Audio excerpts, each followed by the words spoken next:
Berhenti paksa anak minta maaf. Sebaliknya, ajar mereka cara untuk membaiki hubungan dengan empati dan juga kefahaman. Anak bukan tanda minta maaf, cuma mereka belum faham maksud sebenar memperbaiki keadaan. Dan minta maaf tu bukan sekadar sebut sorry. Maksud memperbaiki keadaan tu adalah sebut apa yang berlaku, mengakui peranan diri, membaiki kesan yang berlaku dan juga merancang apa yang boleh buat lain kali. So, mak ayah boleh ajar anak dengan 4 langkah yang mudah ni.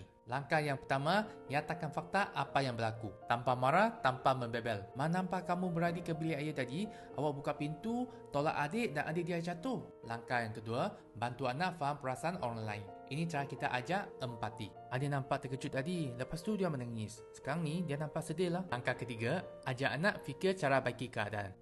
Macam mana kita boleh baiki situasi ni ya? Apa yang boleh buat adik rasa lebih baik ya? Jom kita tanya adik. Langkah keempat, rancang untuk lain kali. Supaya anak belajar dan bukan takut. So, apa yang kamu boleh buat lain kali? Mungkin minta adik beri laluan dengan baik. Bila kita bimbing anak memperbaiki hubungan, ya bukan sekadar ajar mereka minta maaf, tetapi ajar mereka bina hubungan yang sihat seumur hidup. Tu dia.